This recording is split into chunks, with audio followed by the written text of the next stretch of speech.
Sociocultural Theory and Second Language Development. Theoretical Framework. Sociocultural Theory.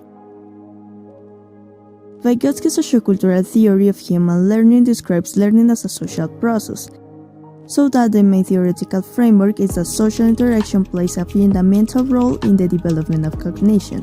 Also, language is seen as a symbolic tool that allows humans to mediate between their minds and the outside world.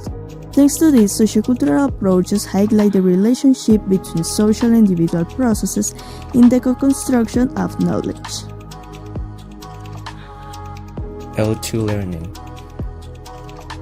When talking about the L2 learning theory, it is essential to recognize two main terms.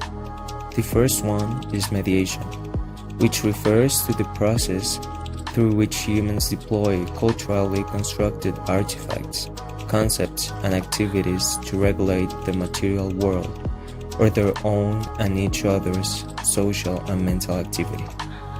And the second one, that is development, that is seen as the ability of individuals and groups to make use of the culturally created means of mediation, originally made available by others through assisted performance, to increasingly control physical and mental activities.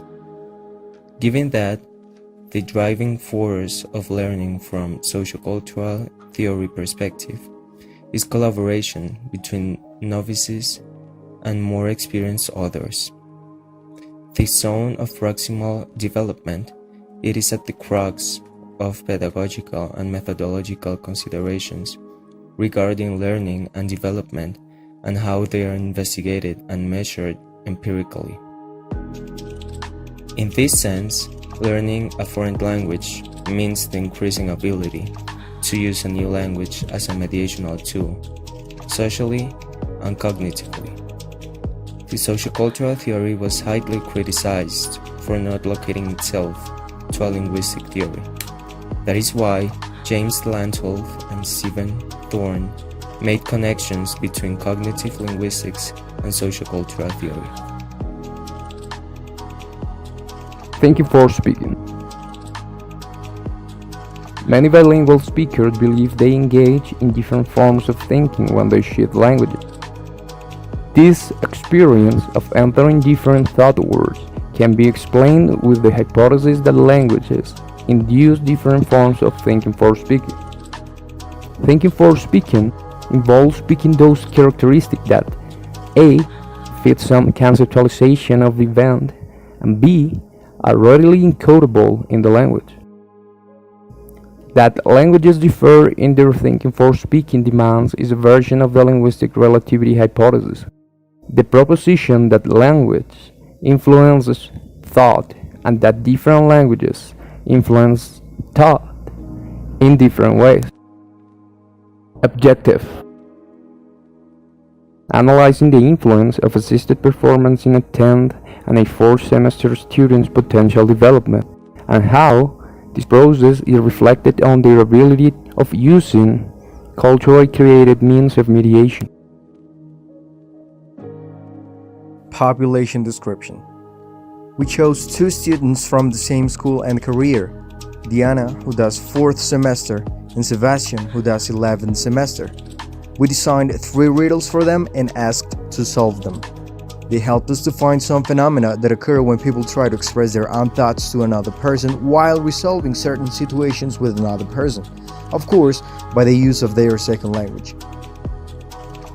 Here we are the findings.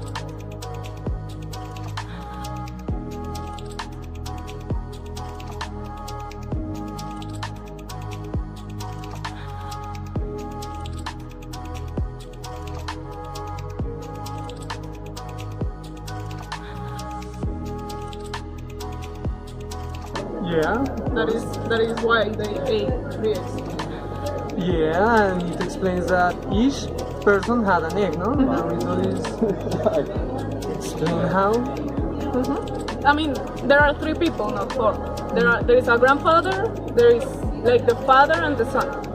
The grandfather and the fathers, the father and the son are sons, and they ate 3 eggs because they were 3 people.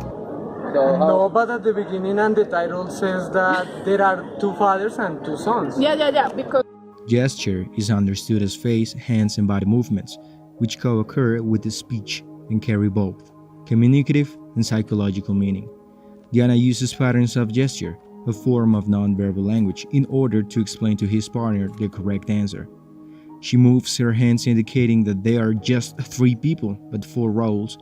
In this case, we can see how gesturing mediates between her ideas and her words, with the purpose of representing a concept. the grandfather is father to the father, and the father is father to the son. Those are 2 fathers. The thing is that the father is son at the same time. He has 2 roles. Okay, can be. I think that's the solution.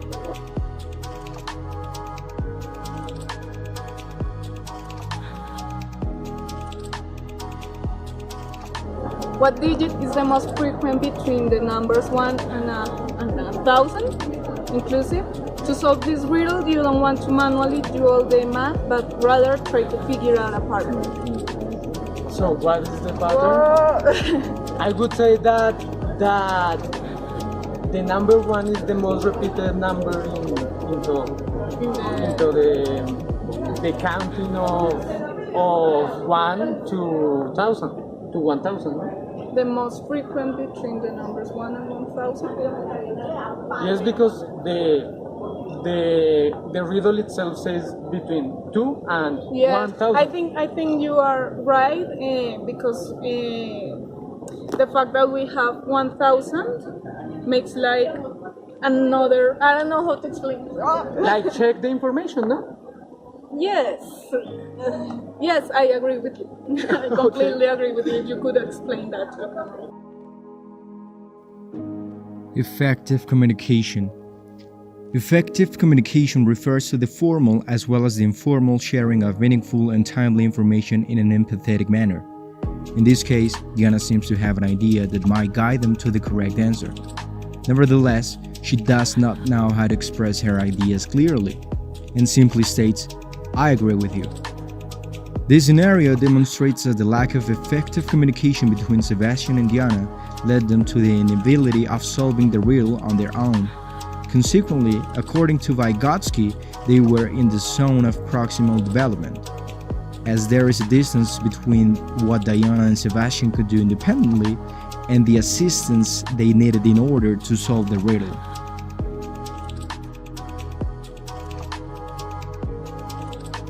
Like a doubt here because the correct answer seems to be 0 because we're taking into account only the numbers 1 and 1,000. But what we think is that we are taking into account not only those 2 numbers but also the numbers that are between 1 and 1,000. So we consider the 1 is the correct answer, taking into account what the other numbers that are between those 2. And the riddle states that the only numbers that are taken into account are only 1 and 1,000. So that's it.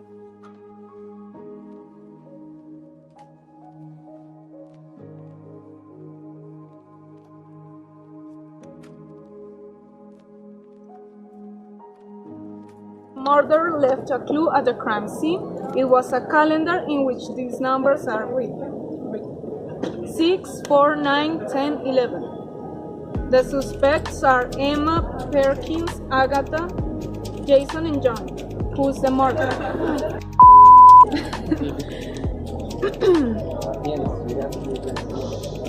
A calendar?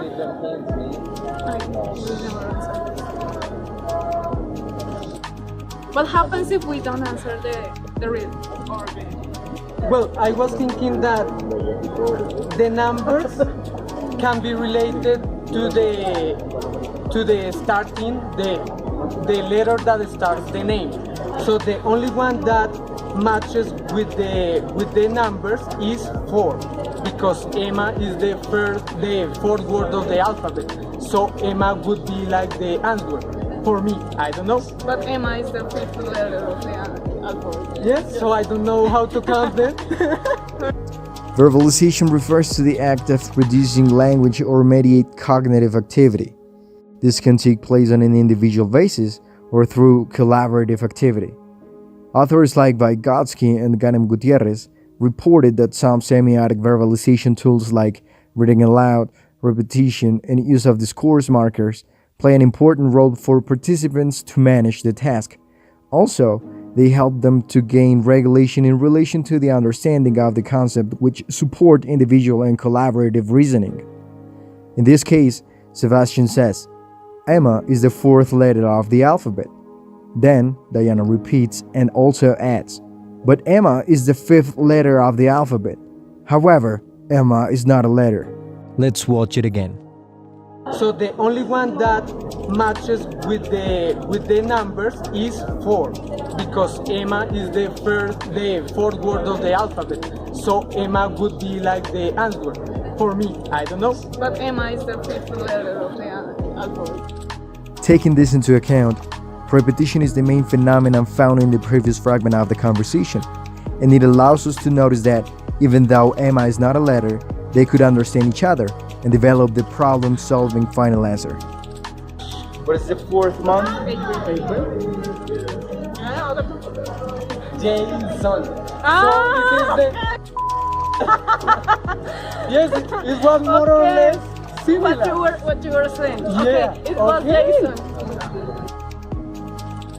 Conclusion. Collaborative dialogue is dialogue in which speakers are engaged in problem solving and knowledge building.